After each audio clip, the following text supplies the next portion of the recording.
Olá a todos, meu nome é Priscila Figueiredo, trabalho na Sociedade Paulista de Radiologia e Diagnóstico por Imagem e vim aqui hoje contar um pouco para vocês da nossa experiência nesses últimos 3 meses, enfrentando a epidemia da Covid-19 e todos os impactos que isso trouxe para os nossos eventos.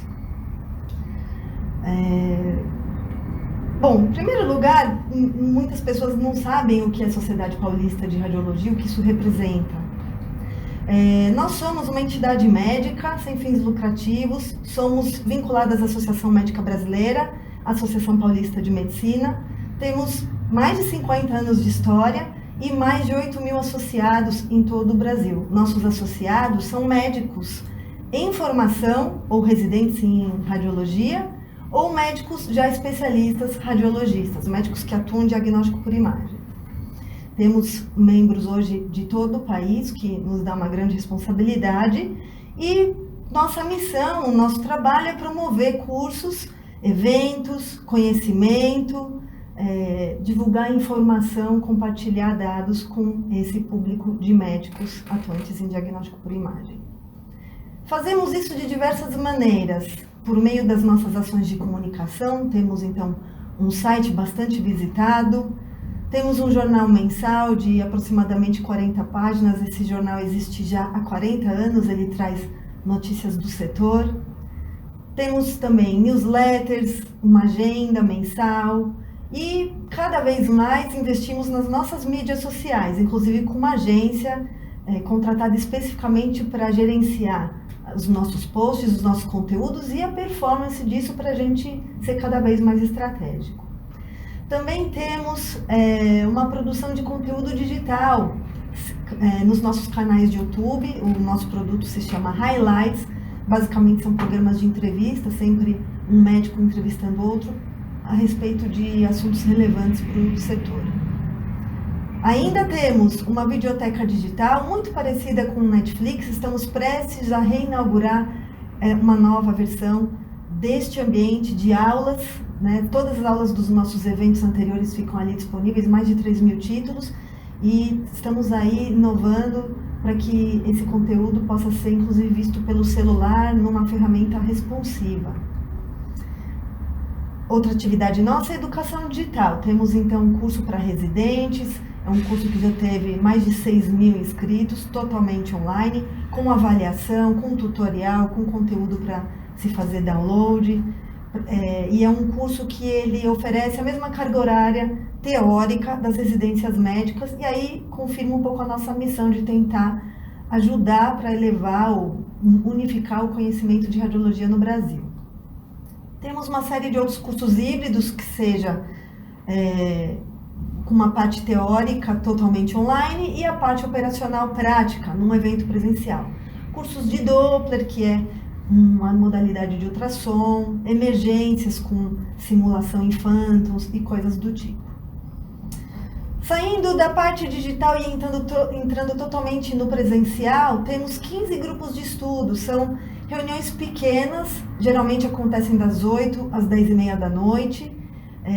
Realizávamos elas no Hotel Maxud Plaza, aqui na Avenida Paulista, próximo à Avenida Paulista, e numa quantidade de 15 reuniões mensais, numa média um pouco menos, dependendo do mês. No ano, isso totalizavam 90 reuniões, média de participação de cada reunião, 80 a 100 participantes presenciais. Já transmitíamos essas reuniões como webinar à distância, mas tínhamos uma adesão discreta ainda a essa transmissão online.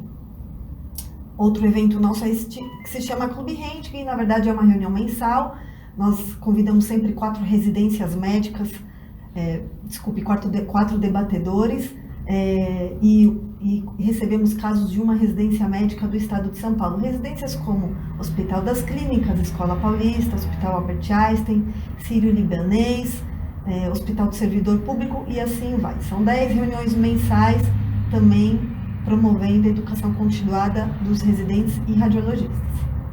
Outro evento importante é o Clube Manuel de Abreu, muito importante porque essas reuniões são itinerantes no interior do estado, então neste caso nós estamos levando conhecimento para outras pessoas que não estão presencialmente na capital. Tradicionalmente, tínhamos sempre 5 reuniões do Clube Manuel de Abreu em cidades como Marília, Ribeirão Preto, Araraquara, Araçatuba e assim por diante. Ainda temos cursos avançados, são cursos de, em média, 200 a 600 participantes, focados numa área do diagnóstico por imagem. Para quem não sabe, cada vez mais nos grandes centros, o radiologista ele atua numa área específica, por exemplo, neuroradiologia, diagnóstico de músculo esquelético, muito ligado em lesões e casos de atendimento a esporte, imagem mamária, focada principalmente na questão das mulheres e assim por diante. Então, temos, por exemplo, os nossos cursos avançados de músculo esquelético, imagem cardiovascular, abdominal e gastrointestinal, neuro e cabeça e pescoço. Outro evento nosso, já subindo o porte, é o curso FERE-SECAF. Ele acontece anualmente, é totalmente focado à formação e atualização de residentes e médicos que estão longe dos grandes centros. E para nós, né, operação de eventos, o que vale entender aí é que a gente reúne quase 2.000 pessoas, entre elas 250 professores, alguns expositores, não muitos, mas alguns, uma média de 7 expositores por edição, e ocupamos todas as salas de toda a área de eventos do Hotel Maxud Plaza. É, portanto, um evento que a gente já considera de grande porte, bastante responsabilidade. E aí chegamos ao nosso carro-chefe e tema desta aula, a Jornada Paulista de Radiologia. Vale dizer aqui que, embora ela tenha o nome de Paulista, ela é o maior evento do setor na América Latina e o 4º maior do mundo. Assim se tornou por uma série de fatores históricos, pelo fato de São Paulo ser um polo econômico. Ano a ano, atitudes acertadas, o evento cresceu e ele ocupa todos os pavilhões do Transamérica Expo.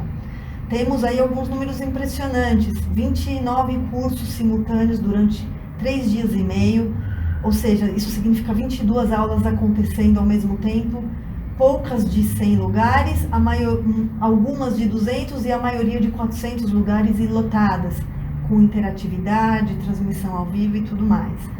Temos uma exposição comercial bastante vultuosa, com cerca de 100 expositores, empresas conhecidas, com grandes estandes como GE Healthcare, Philips, Siemens, Fujifilm, Carestream, Bayer, e poderia aqui ficar citando muitas outras, são perto de 100. É um evento exitoso, um dos motivos do êxito dele é a qualidade de experiência comercial que ele proporciona para esses expositores, o contato, somado a uma programação científica de alto nível.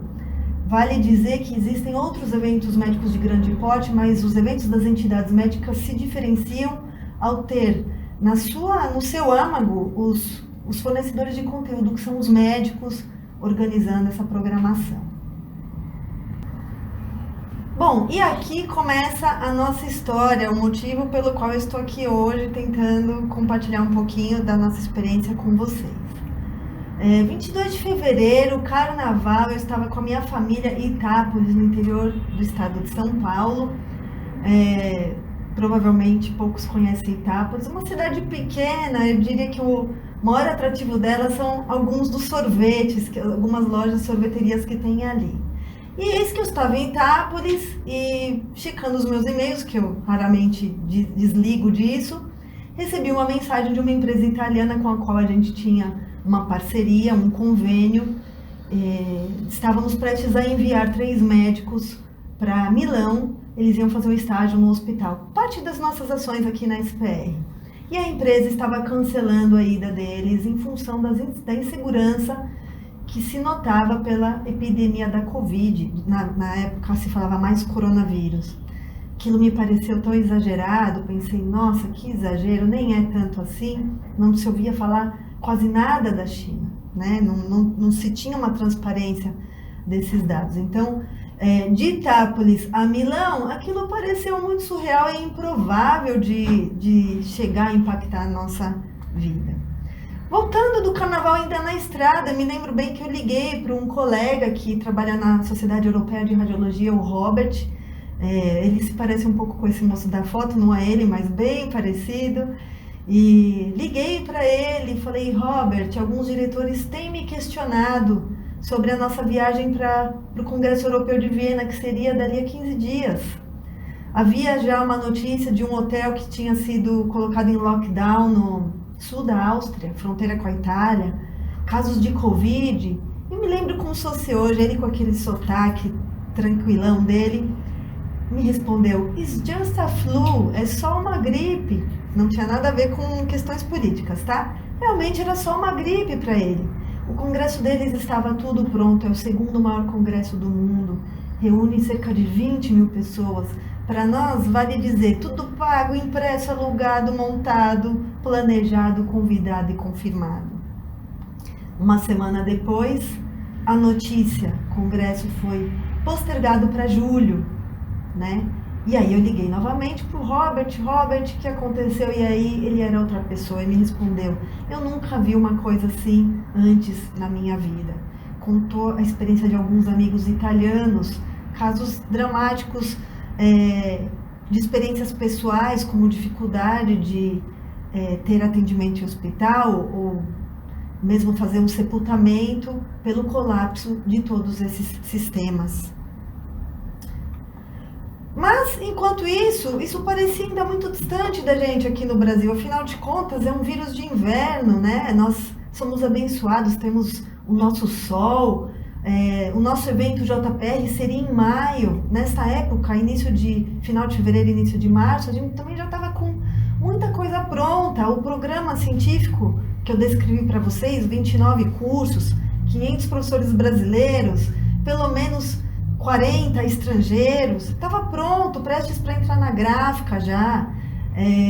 Nós já tínhamos todas as passagens internacionais emitidas em classe executiva, aí vocês podem contar 1 milhão de custos só de passagem aérea.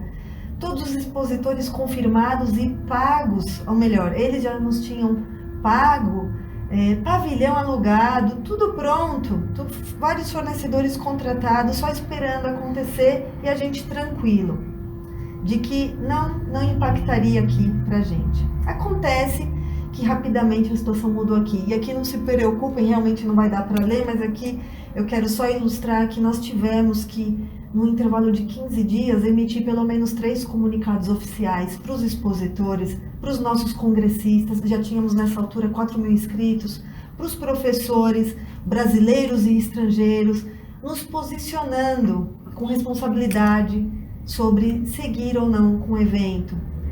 Diria que os 3 primeiros comunicados a gente dizia que seguiria, até que finalmente houve o dia D, e aí eu faço a brincadeira do quarto branco do BBB. Para quem assistiu vai entender, quem não assistiu, é um quarto onde quem apertava primeiro o tal do botão vermelho saía e era penalizado. Então foi bem na época que tinha acabado de acontecer o quarto branco que a gente viveu essa situação, né? O nosso dilema era: quem vai se posicionar primeiro? Qual a grande angústia de cancelar o evento de 15 mil pessoas desse pote que ocupa todo o Transamérica Expo? Quem cancela? Como ficam os contratos? Então, existe uma preocupação de saúde pública, uma preocupação de negócio, uma preocupação de reputação, né?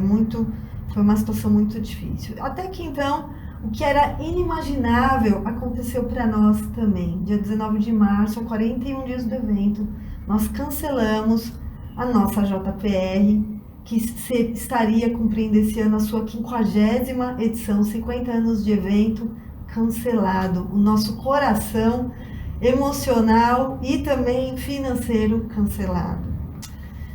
Bom, pessoal, depois do cancelamento, nós tivemos um primeiro alívio, porque isso vale para a vida, né? A falta de decisão, ela gera uma angústia que é pior do que qualquer coisa. Então, uma vez que nós nos posicionamos e comunicamos isso para o mercado com transparência, aliviou inicialmente a nossa tensão, acabou com aquela angústia que a gente vinha vivendo nos últimos 15 dias, com reunião atrás de reunião. Então, só fazendo um paralelo, nessa época, na grande mídia, ainda não se falava na escala que se fala hoje de Covid-19. Ainda tínhamos o Mandetta, ainda tínhamos Dória e Bruno Covas fazendo pronunciamentos otimistas, Davi Wip mostrando campanha de lave a sua mão e você estará bem. E, bem, então, mas nós não, a gente já estava aí com alguns números, com informações direto dos colegas da Europa, então a gente já vivia uma angústia muito grande. Depois do cancelamento, essa angústia inicialmente melhorou, mas daí a gente lidou com outra questão, os problemas do cancelamento, tá? Esses cerca de 100 expositores já estavam todos contratados, e aí quem lida com o evento sabe que se tem contratos, nesse contrato tem uma cláusula que você nunca achou que ia usar, mas finalmente se deu de encontro com ela, que é em casos de forças maiores, em casos fortuitos. Só que o que de fato significa isso? Significa ir para um processo, para um juiz, com o seu fornecedor, com o seu expositor, né? Então, nós aqui na SPR decidimos pelo caminho que nos levava à preservação da JPR como evento, como um produto, em detrimento, inclusive, da nossa questão financeira. Nossa posição foi oferecer a todos esses expositores que, pelo cancelamento do evento, a gente devolveria os valores, e aí foi a nossa aposta, transferir esses recursos para 2021, porque a nossa maior preocupação era passar por 2020, sobreviver a 2020, mas preservar a nossa galinha dos ovos de ouro, que era a jornada para que no ano que vem ela retornasse forte. Naquele momento a gente já enxergou que isso não passaria tão rápido e que isso teria impactos maiores. Quando nós cancelamos, a gente ainda tinha confirmados o próprio Congresso Europeu em julho, que só tinha postergado, Congresso colombiano, peruano, argentino, congressos, toda a América Latina, próprios congressos brasileiros, que só postergaram ou disseram que iam tentar fazer, e hoje todos esses congressos já foram cancelados também. Então, a nossa atitude lá atrás, de certa forma, nos ajudou a reagir mais rápido. Foi difícil, porque nós tivemos que negociar cada um desses contratos de uma forma correta, de uma forma efetivamente transparente. Mas, além dessa questão dos expositores puramente financeira, nós tivemos uma surpresa, um segundo efeito colateral. A Sociedade Paulista, como eu falei para vocês, ela tem 8 mil membros, dos quais nem todos estão ativos, estão com a sua anuidade em dia. A nossa anuidade é a nossa segunda renda de sobrevivência. E o grande motivador para essas pessoas pagarem a anuidade é a JPR, porque enquanto modelo de negócio, eles não pagam para ir ao evento. Então, por mais que muitos gostem da gente, esses médicos também foram impactados, caiu o atendimento eletivo de hospitais, muitos foram colocados em home office, também tiveram suas rendas, seus ganhos diminuídos, e ao não ter o benefício da JPR e entrar numa atmosfera de preocupação, de insegurança até financeira, eles começaram a não pagar a anuidade que justamente vencia em março, né, quando tudo isso aconteceu. Então, a gente lidou, de repente, descobriu um segundo grande problema para o nosso negócio. E aí, veio a nossa motivação para a JPR Virtual, né? Um dos questionamentos que me fizeram para essa apresentação é qual foi a motivação de vocês, né? Então, além da nossa missão de promover conhecimento, contribuir para elevar o nível educacional dessa especialidade, a gente precisava reter, atrair esses membros. E aí, a nossa chave foi organizar uma JPR online. Nós já tínhamos, em anos anteriores, um modelo de evento virtual, mas era muito pequeno. Hoje eu vejo que ele era um modelo café com leite. Nós gravávamos parte das aulas no presencial e depois disponibilizávamos online, on demand, na área de membros. Então, imaginem vocês, eu tenho ali 22 aulas acontecendo, escolhia os principais temas e gravava cerca de, 22 salas, né? São mais de 1000 aulas, mas aí eu gravava, fazia um corte de cerca de 100 aulas. Isso não servia para nós não tínhamos o evento presencial para gravar. Então, nós tivemos que, muito rapidamente, nos reorganizar, envolvendo comissão científica, os médicos que programam as aulas, os médicos voluntários que dão as aulas sem ganhar nada, a empresa de TI, que nos daria uma solução nova de captar remotamente, estava todo mundo no ápice do isolamento social nas suas casas. Então a gente tinha que gravar essas aulas remotamente. organizar a agenda desses médicos para caberem todas as aulas em 30 dias praticamente, dificílimo, né? Gravações das 8 da manhã às 6 da tarde, sem interrupção. Mas aí a JPR nasceu. Ela vou mostrar mais para vocês depois alguns números, mas resumidamente, ela tem 26 lives transmitidas em 2 fases ao vivo, na fase 1 e na fase 3, aberta ao público, dedicada a médico, mais aberta. E a fase 2 e 4, que é a entrega desse conteúdo gravado. A fase 2 acontece dia 24 de junho, nós estamos gravando dia 22, então, portanto, em 2 dias, é uma semana importante para nós. E a fase 4 em agosto. Esse conteúdo, depois de entregue, ainda fica disponível na área restrita até 30 de setembro. Lembram que eu falei que precisava atrair esses membros, dar motivos para eles ficarem conosco? Então a gente está querendo criar uma relação com eles. Até a escolha de fazer 4 fases tão espaçadas, praticamente começam a fase 1 no final de maio, até 30 de setembro, tem essa intenção de criar um relacionamento ao longo do tempo para a gente tentar blindar a nossa quantidade de membros e a nossa representatividade, de novo, para passar por 2020 e conseguir voltar a atuar da mesma forma em 2021. Então aqui são alguns números, talvez não dê para ver muito bem, mas só para vocês terem ideia, a JPR Virtual então envolveu 240 aulas gravadas remotamente, cerca de 29 lives e sessões plenárias, essas são sessões totalmente ao vivo, e uma série de apresentações de 10 minutos de trabalhos científicos que nós chamamos temas livres e casos de empresas, por exemplo, sobre soluções de inteligência artificial, coisas que eles iam apresentar no evento e não tiveram oportunidade, a gente puxou para online. Então, aqui, né, essa foto é como eu me sinto, ela me representa. A gente teve que, em 40 dias, fazer tudo isso, mediar processos, pessoas e não ter medo, seguir em frente, não duvidar de que poderia. Talvez esse slide também não dê para ver, mas o foco dele é esse título, Parceiros, Parceria e Gestão de Processos, foi crucial. Né? Parceiros são os fornecedores que você precisa de bons fornecedores para contar, porque você não tem tempo de ter um plano B, né? de às vezes reparar algo com um projeto num tempo tão apertado. Então, você saber escolher o seu fornecedor é realmente um diferencial.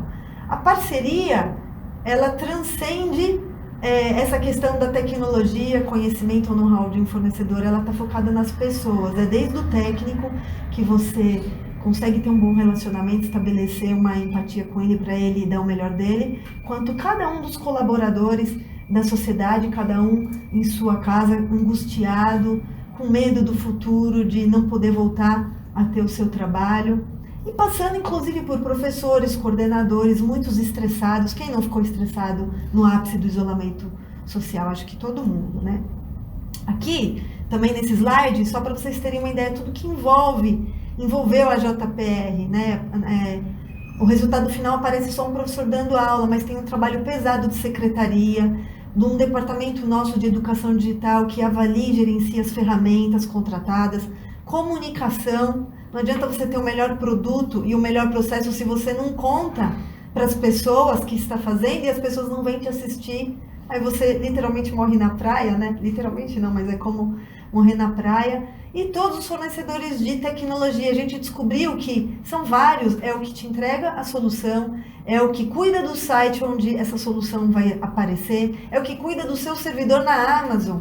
É um desafio fazer live na internet do dia de hoje. E uma boa descoberta é que não é só no Brasil. Os nossos colegas lá da Sociedade Europeia, da Sociedade Norte-Americana de Radiologia, que a gente conversa bastante, todos eles têm medo da internet. A internet, ela nos coloca em ciladas às vezes. Por quê? Porque quando você faz uma atividade ao vivo, a qualidade da transmissão está na fonte, na origem, e você não controla isso, né? Quando você faz remotamente. Bom, aqui só para ilustrar todo o trabalho que a gente fez de divulgação em mídias sociais, grupos de WhatsApp, nosso site, no nosso jornal. E ainda assim a gente tinha a sensação que às vezes as pessoas não recebeu informação, né? Eu costumo dizer que a comunicação é um desafio do século, e é mesmo. Aqui, mais para vocês visualizarem um pouco do resultado que a gente conseguiu, e ainda está conseguido, ainda estamos entregando as lives, esse projeto está, eu diria que no seu primeiro 1/4, né? As pessoas podiam se identificar e enviar perguntas durante a sessão. No início tinha um pequeno formulário, caso eles queiram um certificado posterior. Possibilidade de um debate, então aqui, por exemplo, a gente tem 4 participantes. Tentamos fazer aí da melhor forma possível. Depois de passar por toda essa experiência da JPR Virtual, nós nos deparamos, já conseguimos enxergar os nossos desafios futuros. E aí que eu tentei trazer para vocês de uma forma mais objetiva com o que a gente precisa se preocupar. Então, a primeira questão é entender o comportamento do participante, do aluno, do congressista.